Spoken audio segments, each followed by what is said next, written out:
Bien, bonjour à tous, bienvenue dans ce webinaire organisé par l'UFE, l'Union des Français de l'étranger. Vous êtes certains participants d'Europe aujourd'hui et nous allons parler investissement immobilier, une nouvelle façon, une autre façon d'investir dans l'immobilier de façon sécurisée, ce que représente l'investissement en nue propriété. Alors, je me présente, mon nom est Amaury de Calonne, je suis associé au sein de la société Monetivia. Monetivia, qui est une société qui est spécialisée dans toutes les questions de démembrement de propriété. On est un des leaders sur le marché de la vente en nue propriété dans l'ancien en France. Et notre métier, c'est effectivement de proposer, d'adresser des investisseurs en immobilier qui cherchent à des solutions malines et notamment à s'affranchir de toutes les contraintes et tous les inconvénients du locatif, tout en essayant évidemment d'en prendre la performance et, et d'échapper également à la fiscalité qui est sans cesse plus importante en immobilier. Donc, notre métier, c'est effectivement ces sujets autour du démembrement de propriété. Et on a notamment une solution phare qui connaît beaucoup de succès et qu'on a lancé en France en partenariat avec Allianz autour de la nue propriété. Je vais donc vous présenter rapidement en quoi consiste l'investissement en nue propriété et ensuite, si vous le voulez bien, évidemment, si vous avez des questions, il est prévu un chat pour que je puisse répondre aux éventuelles questions que vous auriez par rapport à cette présentation. Alors, lorsqu'on pense investissement immobilier, évidemment, on pense à l'investissement locatif. J'achète un bien et je mets un locataire pour me constituer du patrimoine. Le sujet sur l'investissement locatif ces dernières années, c'est que il a des limites, il a certaines limites. Outre les différents risques locatifs propres à ce type d'investissement, c'est-à-dire que ce soit la vacance parce qu'il faut changer le locataire, les risques d'impayés si jamais vous avez un mauvais locataire, on constate qu'il y a eu une vraie diminution des rendements ces dernières années. Les loyers n'ont pas suivi la hausse immobilière et donc évidemment ça a créé une baisse de ce qui est perçu par et des rendements par le propriétaire. Les charges elles-mêmes ont également augmenté. Je pense à la taxe foncière. La taxe d'habitation va être supprimée, donc ça va pas. On voit des taxes foncières qui explosent aujourd'hui dans certaines villes en termes d'augmentation de plus 50% dans certaines villes en France. Les charges de copropriété aussi augmentent et tout ça, ça grève évidemment le rendement, la performance du locatif. Et si, une fois que vous avez payé tout ça, vous avez perçu votre loyer, vous avez derrière la fiscalité qui se met en route sur ce qui reste. Et cette fiscalité, elle aussi, elle ne s'est pas arrêtée, elle augmente aussi, et elle a augmenté. Et donc, quand on cumule tout ça, plus le temps qu'on passe, si on n'a pas pris une agence qui elle-même va vous coûter, si ce n'est pas vous qui le faites, tout ça fait qu'en termes de rendement, on les a vus bien diminuer ces dernières années. Je vous ai mis un exemple, là, juste un petit exemple concret pour illustrer mon propos. Imaginez que vous achetiez demain un bien qui a une valeur vénale, une valeur libre de 600 000 euros. Vous le mettez en location. Si on part sur un rendement de 3,5%, vous percevez 21 000 euros par an, brut. Et sur ce loyer, vous allez avoir des coûts, des charges. Vous allez avoir d'assurance, de charges de copro, de travaux sur la durée. Vous avez toujours des petits travaux à faire et à ajouter. Vous avez la taxe foncière à payer, etc. Ça représente grosso modo un petit 20%. Donc, ces 20%, vous les perdez. Et sur ce qui reste, vous allez être imposé en tant qu'expatrié européen. Vous allez avoir 20% de prélevé à l'IR, plus un prélèvement de solidarité qui, hors Europe, vous seriez à 17,2, les prélèvements, la CSG-CRDS habituelle. Mais en tant qu'Européen, en étant sur l'espace européen, normalement, vous êtes affilié à une sécu, là où vous êtes. Et donc, c'est 7,5% de prélèvement de solidarité qui vous sera prélevé, donc 27,5% au total. Donc, pour tirer ça, il vous reste en rendement net 12 180 € sur les 21 000 €, ce qui vous fait un rendement de 2%, 2,03%. Si en plus vous êtes à l'impôt sur la fortune immobilière, à l'IFI, ex-ISF, vous allez de nouveau reperdre 4 200 €. Votre rendement net, pour un bien que vous avez acheté à 600 000 €, que vous avez mis en location à 21 000 €, il sera de 1,33% à 7 980 €. Donc, on voit bien là qu'il y a un vrai sujet quand on fait de l'immobilier. Et donc, l'idée aujourd'hui est de dire comment est-ce que je peux échapper à tout ça, c'est-à-dire prendre la performance du locatif tout en étant sécurisé sur l'investissement en tant que tel. Donc, dit autrement, prendre tous les avantages locatifs sans les inconvénients. La nue propriété est un moyen de répondre à ça. Et le principe, c'est très simple. Vous allez acheter un bien à un vendeur senior qui va en conserver l'usage un certain temps. On va déterminer la durée que va conserver votre vendeur. Et cet usage qu'il va conserver, on va fixer le loyer et on va déduire cette valeur économique de la valeur du bien. Par exemple, si vous prenez un bien qui vaut 500 000 €, vous achetez ce bien, le vendeur dit « moi, je garde 15 ans le bien ». Et je valorise donc ces 15 années à partir du loyer.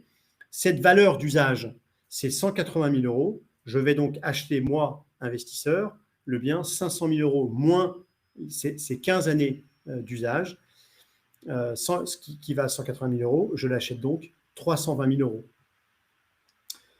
Sur quoi on s'appuie pour ça juridiquement?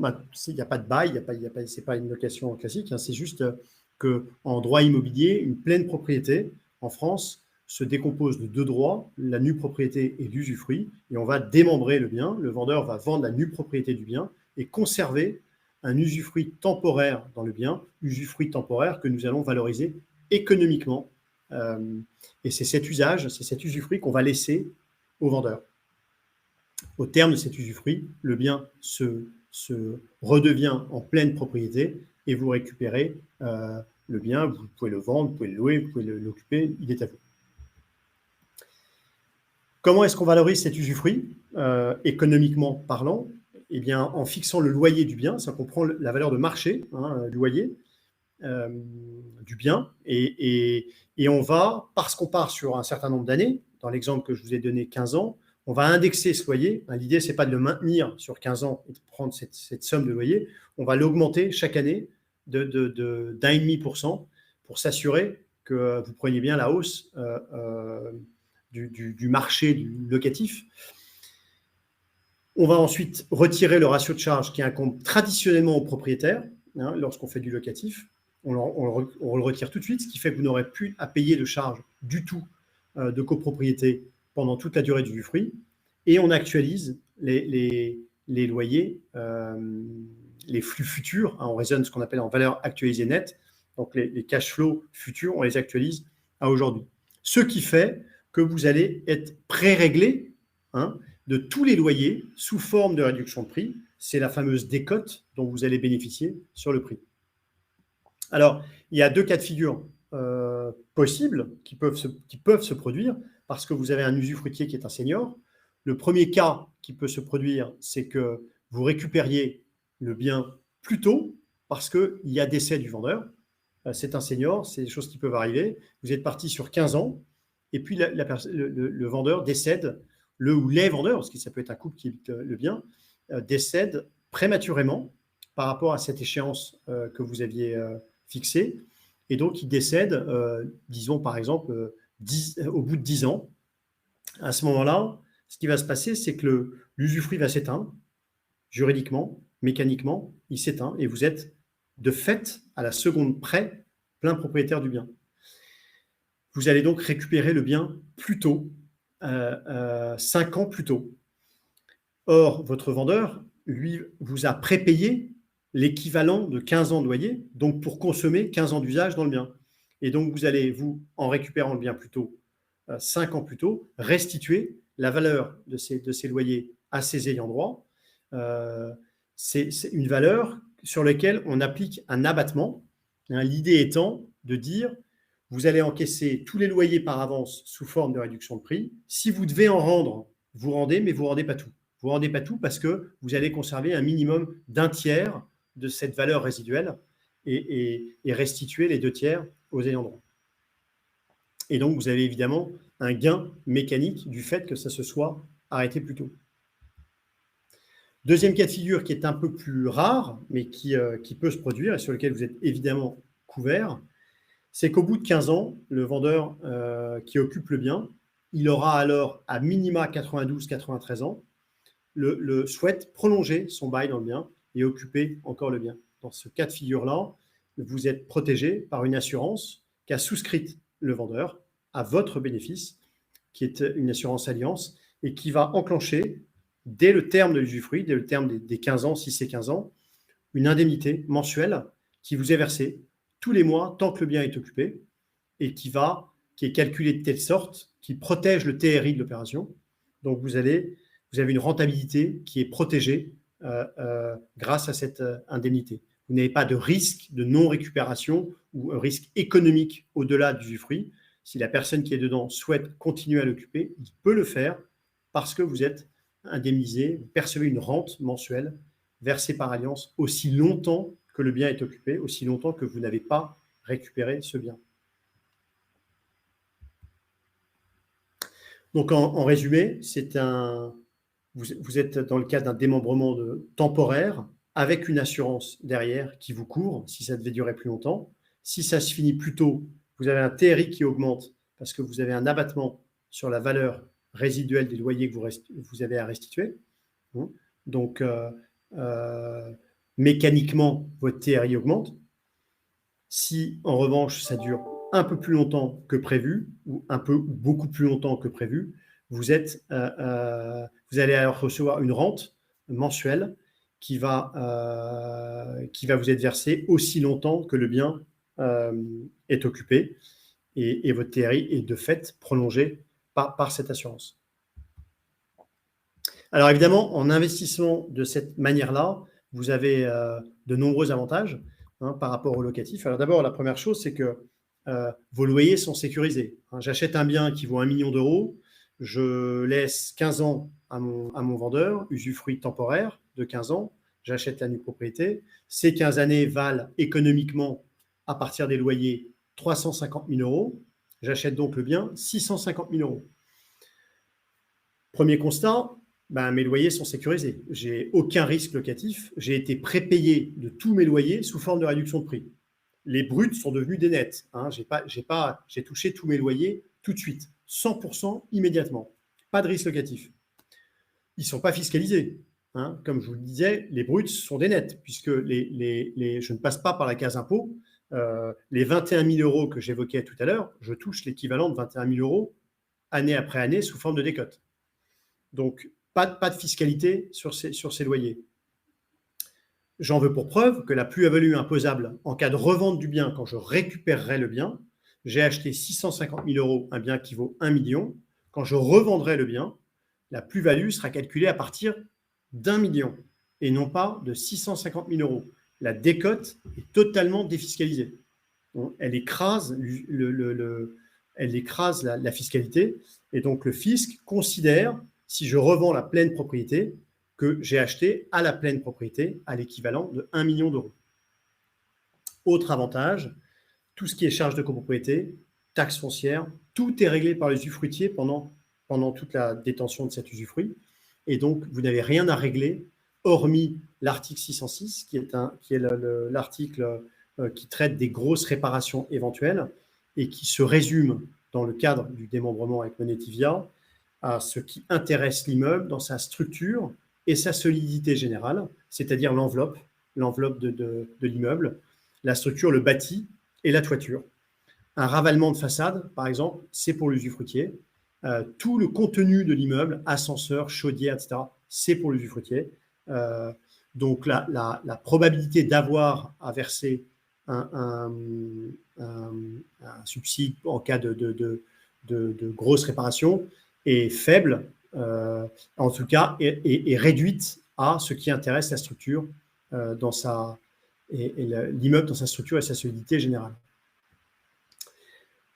Autre avantage encore, les frais de notaire. Les frais de notaire, ils ne sont pas calculés sur la pleine propriété, hein, sur le million en l'occurrence dans cet exemple. Ils vont être calculés sur la valeur de la nue propriété fiscale. Alors, le fisc utilise un barème pour déterminer la valeur de l'usufruit fiscal et par effet de miroir, la valeur de la nue propriété. La valeur de nue propriété fiscale n'est jamais très loin de la valeur économique, hein, celle qu'on va déterminer nous, mais vous gagnez donc la différence entre la valeur de la nue propriété et la valeur de la pleine fois 7,5%, 7,5%, c'est-à-dire les droits de mutation qu'on appelle communément les frais de notaire. Donc là, c'est aussi pas neutre, hein, puisque ça représente peu ou prou entre 1 an et 1 an et demi de loyer net, rien qu'en frais de notaire. Voilà. Et puis, dernière chose, quand on est expatrié, vous le savez mieux que personne, on n'a aucun souci de gestion. C'est quand même beaucoup plus facile quand on est à distance. J'ai été moi-même expatrié et ce type d'investissement me convenait très bien. Quand on est loin, on n'a pas le temps, on n'a pas envie de s'occuper de petits sujets futiles d'une location. On n'a pas envie de chercher un locataire, on n'a pas envie de s'occuper de savoir si on a perçu ses loyers ou si on ne les perçoit pas, pourquoi, quel est le problème, etc. Donc, on veut être serein et donc acheter un bien immobilier et en prendre la performance. L'avantage de la nue propriété dans l'ancien, c'est que vous alliez, vous combinez et la sécurité et la performance du locatif. Je prends la performance du locatif et en même temps, j'ai un investissement très secure. Ça va rarement de pair. En général, quand on cherche de la performance, on prend des risques. Si on ne prend pas de risques, quand on est en sécurité totale, on n'a pas de performance. Là, vous avez un couple rendement-risque qui est assez extra. C'est que vous cumulez, vous combinez ces deux aspects parce que vous achetez un bien avec une décote. Donc ça, c'est la sécurité, un actif tangible que j'achète avec une décote. Et je prends la rentabilité du locatif puisque la décote, elle correspond à la valeur des loyers sur la durée. Et j'ajoute à ça que vous avez un effet de levier important puisque la fluctuation immobilière, elle va évidemment s'opérer sur la valeur en pleine propriété du bien, alors que vous n'aurez décaissé que la valeur de la nue propriété. Donc, j'achète 650 un bien qui vaut 1000. Si le marché prend 10%, il passe à 1100. J'ai gagné 100 sur 650 que j'ai investi. Donc, vous avez un effet de levier assez important et très intéressant. Voilà ce qu'il faut retenir de l'investissement en nue propriété. J'achète un actif tangible, c'est de la pierre, valeur refuge, avec des cotes qui correspondent à mes loyers, qui sont du coup garantis. Je perçois ces loyers, ce qui revient avec la décote à investir un capital quasiment garanti, hein, puisqu'il faudrait quand même, pour que je perde en capital, un vrai séisme sur le marché avant que je sois impacté au niveau de mon capital. Je perçois toute la performance. Il n'y a pas de frais de gestion comme quand on investit dans le financier, par exemple, dans des fonds, dans des PER, etc. On oublie souvent que quand on est investisseur, on oublie souvent, quand on a placé son argent dans ces supports, eh ben, on a des frais de gestion qui sont prélevés tous les ans et qui impactent la performance que vous devriez recevoir. Là, il n'y a pas de frais de gestion. Vous avez acheté la nue propriété, vous êtes propriétaire du bien dans lequel il y a un occupant qui détient un usufruit et vous prendrez toute la performance immobilière et locative, entre guillemets, via la décote. Ce qu'il faut savoir, en revanche, quand on investit en nue propriété, ce qui est très important, c'est d'avoir bien en tête qu'on ne fait pas un investissement de court terme. On n'investit pas sous ce format-là, en nue propriété, pour récupérer le bien dans 2, 3, 4 ans. Surtout pas. On investit sur le long terme. On est sur des durées, on va en parler après, on va vous proposer des choses entre 7 et 25 ans. Donc, on est toujours sur des durées longues. Et donc, c'est un vrai outil de constitution de patrimoine pour la retraite. Je vous ai mis un cas pratique pour que vous voyez un petit peu de quoi on parle et reprendre un peu les éléments que j'ai pu vous présenter. Donc, la nue propriété, on peut le faire sur tout type de biens. Nous, Monetivia se focalise sur des biens qui sont très liquides qui ont une vraie valeur patrimoniale. Donc, ça va être en ville, de façon intramuros, ou dans des grandes villes, ou sur la côte, ou des localisations qui plaisent. Donc, voilà un exemple d'un bien à Paris, dans le 10e arrondissement, sur lequel on a démembré sur 15 ans, et qui représentait donc une décote de 36%. Alors, comment est-ce qu'on a fait? On est parti d'un loyer de 32,5 € du mètre carré. On a indexé à 1,5, on a actualisé à 2,5, on a retiré le ratio de charge sur ce bien-là de 13%. Vous voyez apparaître, pour ceux qui voient la présentation, le montant des loyers par an que nous avons additionné pour les déduire de la valeur vénale du bien. Donc, on est parti de la première année sur un loyer de 51 000, un peu plus de 51 000 €. Et la dernière année, l'équivalent de la 15e, c'est 62 969 €. On a additionné tous ces loyers, actualisé ces loyers, ce qui nous donne la valeur de l'usufruit pour 620 000 € d'usufruit. Ça nous donne la valeur de la nue propriété à 980 000 €, plus les honoraires prélevés par Monetivia. Le prix de la nue propriété est de 1 025 000 € pour un bien qui en vaut 1,6 million, ce qui représente 36% de décote. Et vous pouvez constater ici que si jamais le bien venait à être libéré plus tôt, par exemple au bout de 10 ans, la valeur de l'usufruit résiduel, comme j'évoquais tout à l'heure, est de 250 000 €. C'est les 5 dernières années auxquelles avait droit le vendeur, mais qui a cassé sa pipe au bout de 10 ans. Cette valeur résiduelle est de 250 000 €. On applique un abattement de 34% sur ces 250 000 €, ce qui fait que le complément à verser est de 165 000 €. L'investisseur aura donc payé 1 190 000 € sur un démembrement temporaire de 10 ans, le bien, et ce qui fait une décote de 28% et un TRI de 3,40, ce qui est sur le marché du démembrement absolument imbattable, 3,40 net. Hors fluctuation de marché. Là, on part du principe, le TRI que j'ai calculé là, il est évidemment calculé sur 1,6 million. Je pars du principe que dans 10 ans, pour calculer juste l'effet du démembrement, vous avez un TRI de 3,40. Si demain, vous avez le bien est passé d'1,6 million à 1,8 million, ou 1,9 million, ou je ne sais quoi, à ce moment-là, évidemment que le TRI est bien supérieur à ça. Alors, investir avec Monetivia en nue propriété, pourquoi est-ce qu'on fait ça? Pourquoi est-ce qu'on vient nous voir et on nous demande d'étudier des projets en ce sens? D'abord, la nue propriété est un merveilleux outil de constitution de patrimoine. On prépare sa retraite.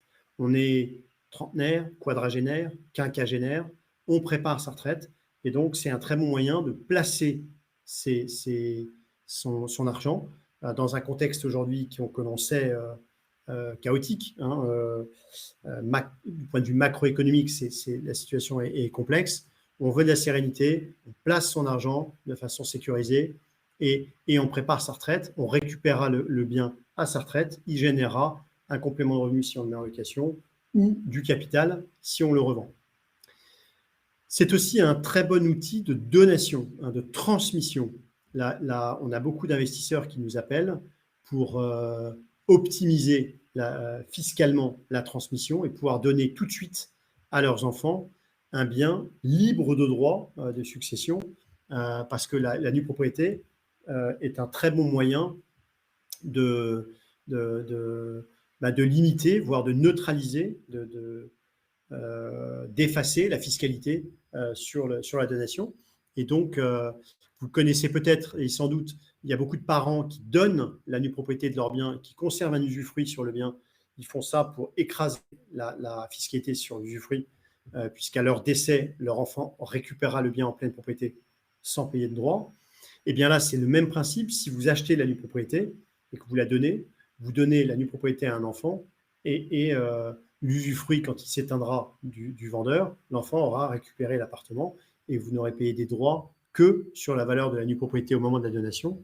Avec les abattements, etc., vous pouvez donner sans payer de droits, ou en tout cas en les limitant très fortement. Autre motivation des investisseurs sur lequel je veux juste attirer votre attention, c'est l'usage futur du bien. Alors, là-dessus, je veux être aussi très clair. J'ai des investisseurs, on a des investisseurs au sein de Motivia qui nous approchent en nous disant, voilà, moi, je veux acheter mon bien pour quand je rentre, pour l'occuper.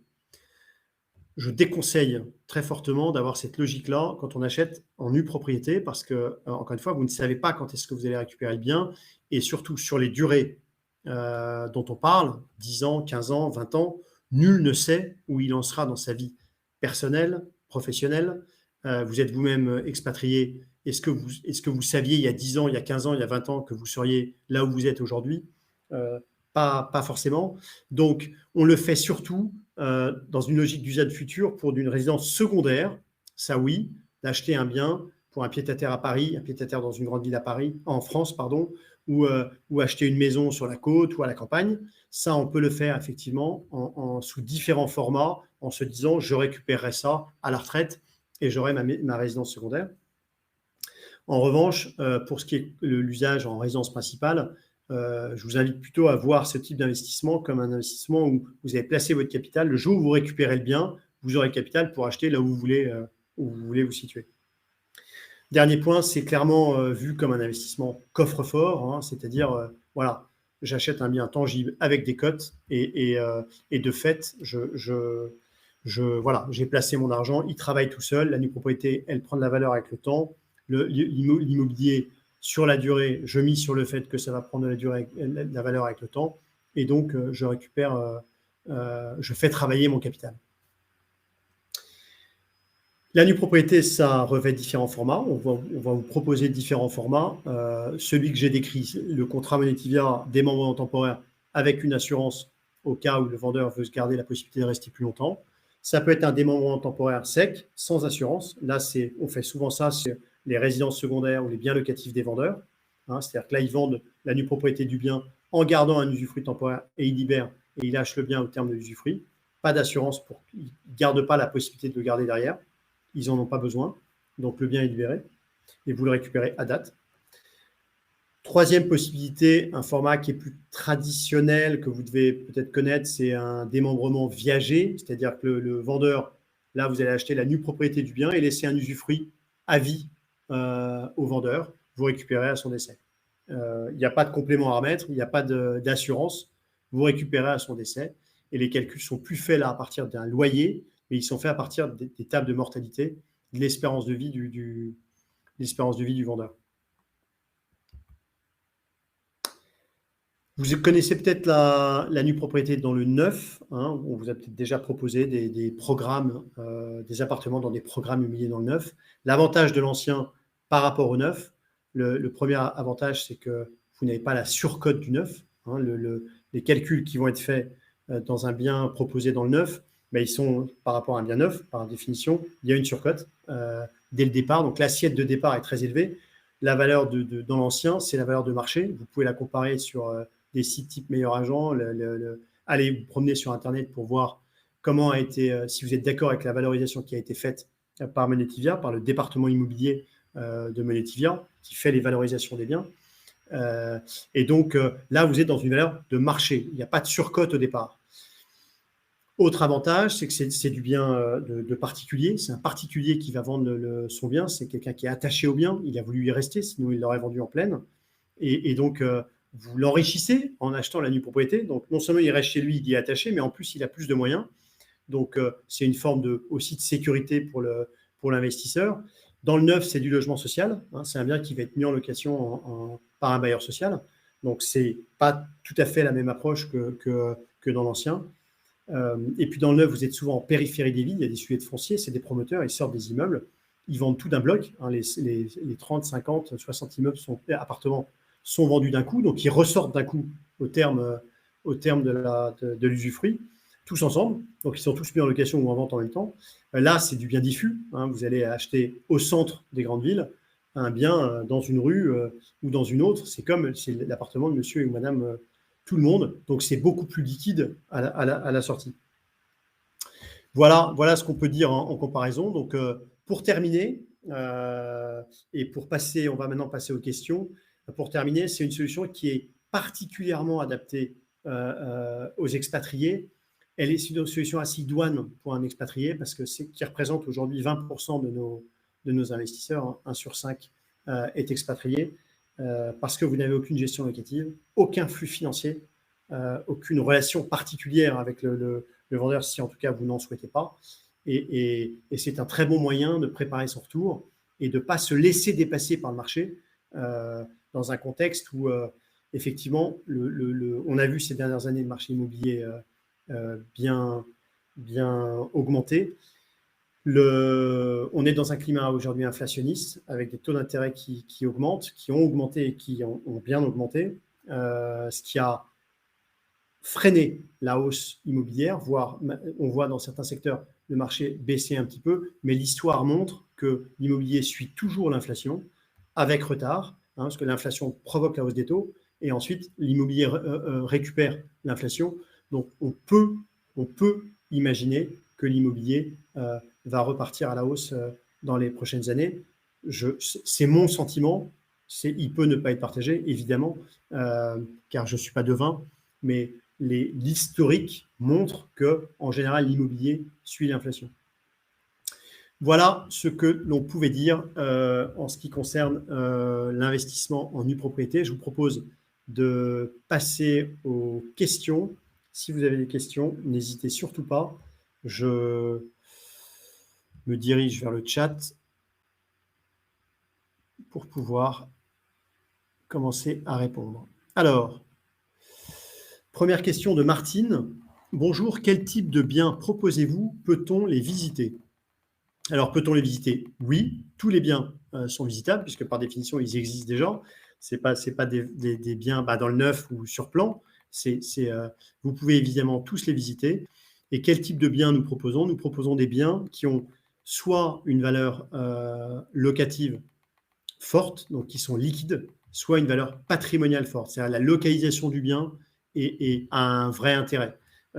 C'est pour ça que c'est souvent le cas de régions côtières, au bord de la mer, au bord de l'océan, dans des endroits recherchés, des maisons, des appartements de toute taille. Hein, on va faire de la chambre de service jusqu'à des maisons à plusieurs millions d'euros. Et donc, Monetivia a fait, par exemple, la plus grosse opération l'année dernière en France, hein, d'une maison à Saint-Tropez, vendue en nue propriété à presque 17 millions d'euros. Donc, voilà, on est capable de faire ce type d'opération, comme on est capable de vendre une chambre de bonne en démembré. Donc, le scope est très large. C'est des maisons, ça peut être des biens qui sont des biens locatifs, ça peut être des appartements occupés plus largement. Hein. C'est souvent des appartements qui sont occupés par les vendeurs. Question de Livia. De combien de temps dispose le nu propriétaire pour régler le complément en cas de récupération prématurée? Eh bien, le nu propriétaire a 6 mois pour verser le complément à compter du jour où il dispose du bien. C'est-à-dire pas à compter du décès, mais si, imaginons, vous êtes parti sur un démembrement de 20 ans, la personne qui avait l'usufruit décède au bout de 13 ans, vous récupérez donc 7 ans plus tôt, il y a un complément qui est dans l'acte, hein, qui est prévu, vous le connaissiez à l'avance, vous saviez quel était le montant.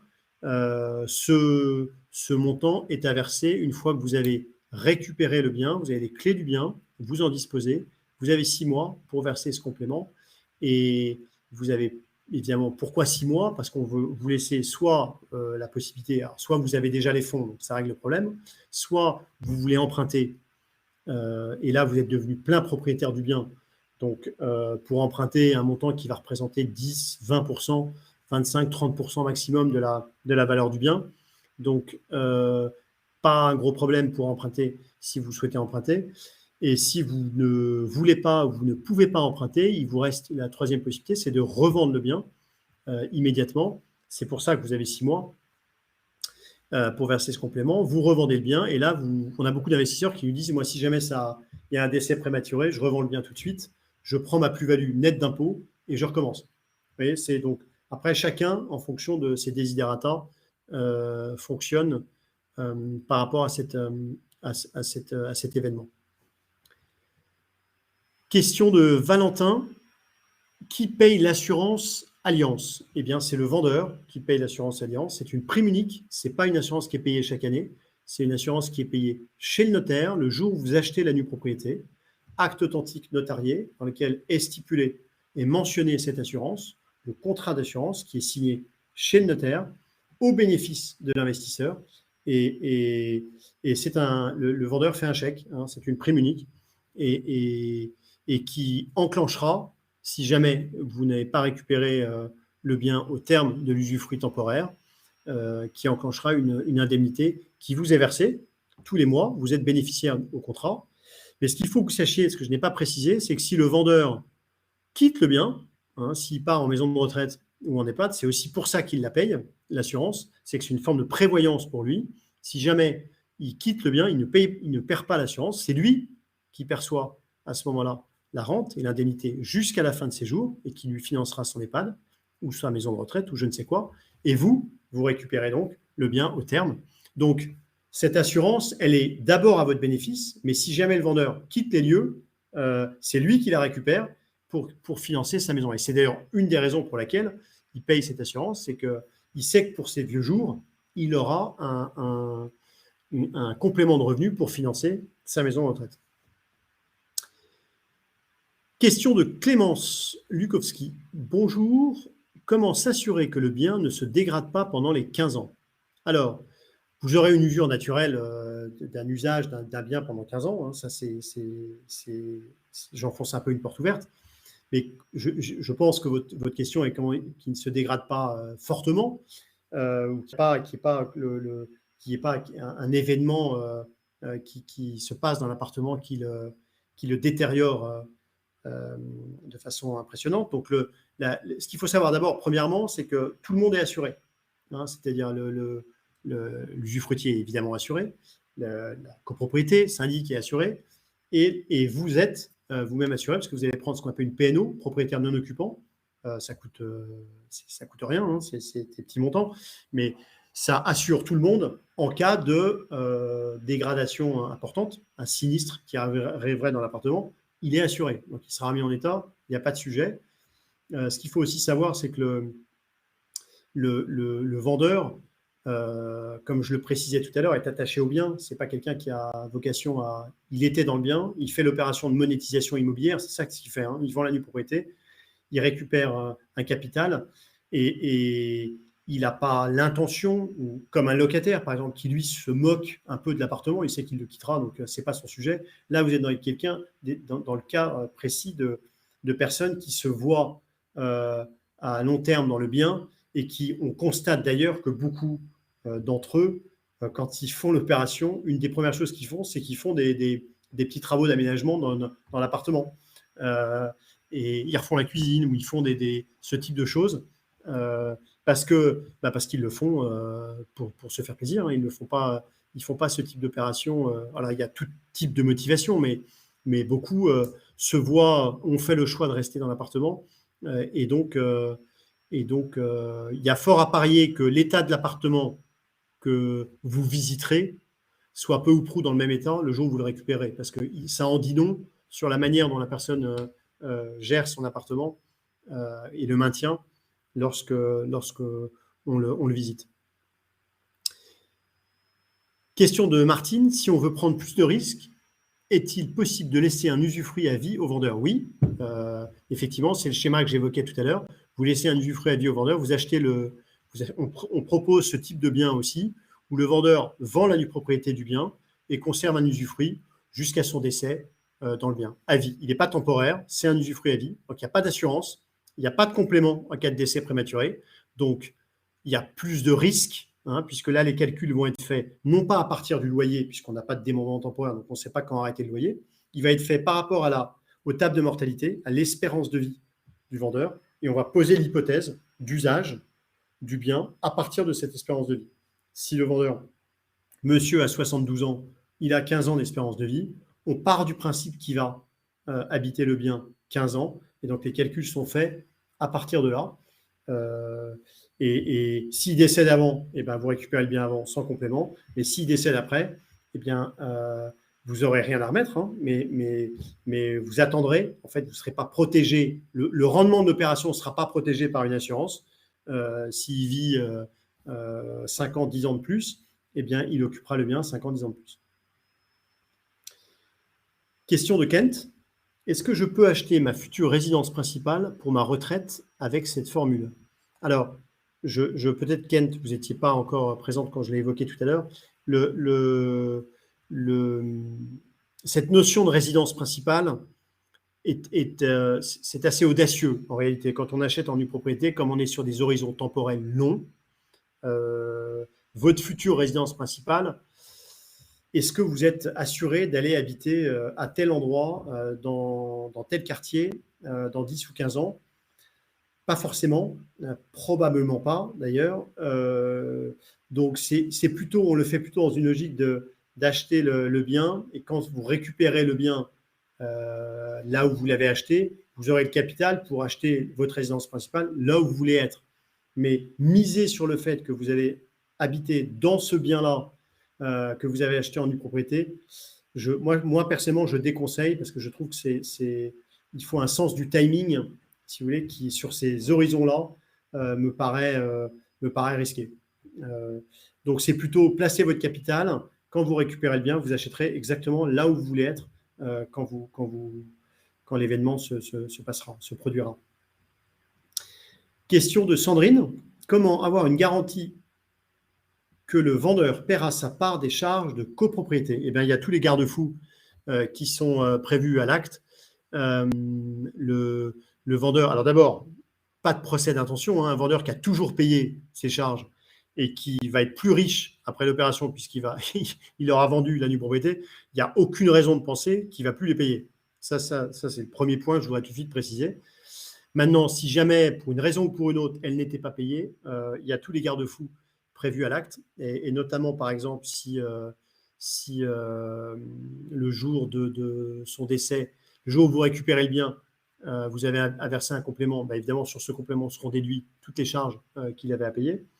Et il y a un certain nombre comme ça de garde-fous prévus à l'acte qui vous sécurisent et qui je rappelle que l'acte est exécutoire, et donc et qui fait que vous n'aurez pas à payer cette part de charge. Question de Maria.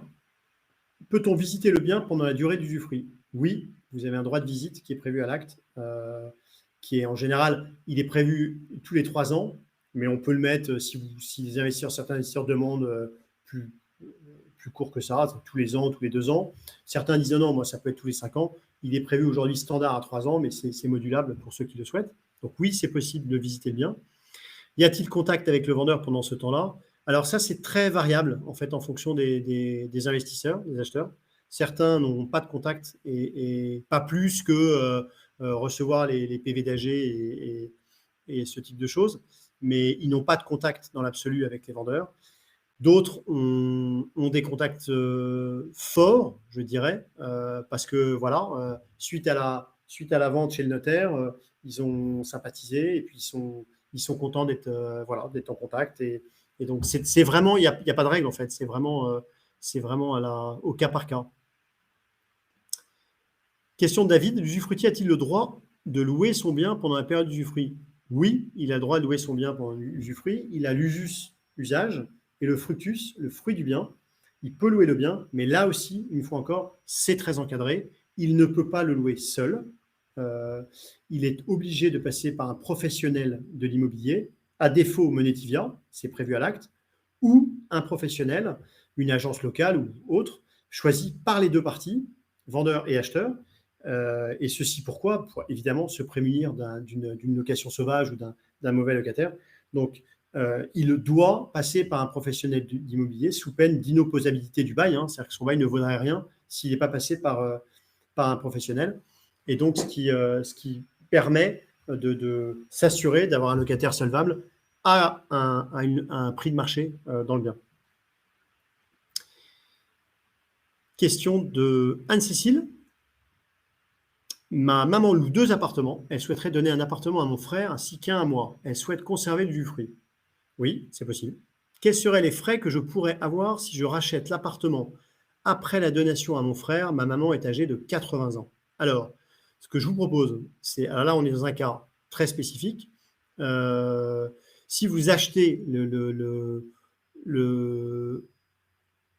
après la donation de mon frère, attendez, dans le cadre de donation, attendez, parce qu'on a la question à sauter. Donc, elle souhaiterait donner un appartement à mon frère et à moi, souhaite conserver du fruit. Quels seraient les frais que je pourrais avoir si je rachète l'appartement après la donation à mon frère? Ma maman est âgée de 80 ans. Donc, si vous rachetiez la nue propriété de votre frère, si je comprends si je comprends bien, puisque votre mère conserverait les deux usufruits. Vous auriez des droits de mutation sur la valeur de la nue propriété, mais je vous propose d'en discuter avec vous. N'hésitez pas, vous avez l'adresse de Monetivia, si vous voulez qu'on regarde ça ensemble, on pourra évidemment vous indiquer la manière de faire. Peut-on faire les démarches administratives à distance? Oui, bien sûr, Maria, on peut faire vous pouvez signer, aller au consulat et donner une procuration authentique à votre notaire. Vous avez, chaque partie a son notaire, bien sûr, c'est une transaction immobilière, donc le vendeur a son notaire, l'acheteur a son notaire. Et donc, on a, dans le cadre des expatriés, on a beaucoup d'expatriés qui effectivement signent des procurations authentiques et qui envoient ça à leur notaire en France pour instrumenter, pour faire l'opération. Je vais bientôt prendre les dernières questions parce que je vois qu'il est 18h47 à Paris. Quelle fiscalité pour un non-résident pendant la durée? Pas même des taxes. Alors, la fiscalité, comme je précisais, tout ce qui est taxes foncières d'habitation, etc., c'est l'usufruitier qui règle ça. Vous n'avez pas de loyer perçu puisque vous avez perçu sous forme de décote. Donc, il n'y a pas de fiscalité sur la décote. Après, est-ce qu'il y a une fiscalité en fonction du pays dans lequel vous vous trouvez quand on achète de la nue propriété? Ça, il faut regarder dans les conventions, mais dans l'immense majorité, il n'y en a pas de fiscalité.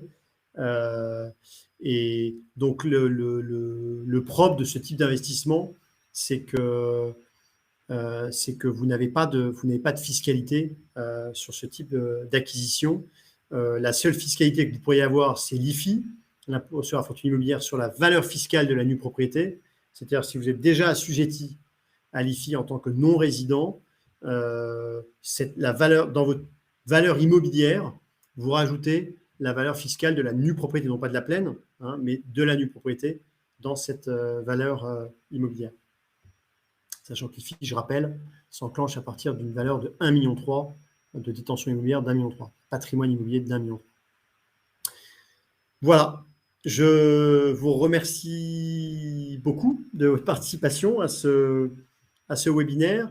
N'hésitez pas, si vous avez des questions, à continuer à les poser, ou si vous avez des projets d'investissement à venir sur notre site contact@monetivia.com pour poser vos questions ou vous intéresser à ces questions. Vous verrez des biens qui vous sont proposés. Vous allez recevoir ce webinaire en replay.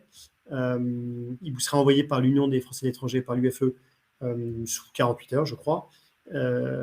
Tous les inscrits vont recevoir le replay. Voilà. Merci beaucoup à vous et je vous dis peut-être à très bientôt.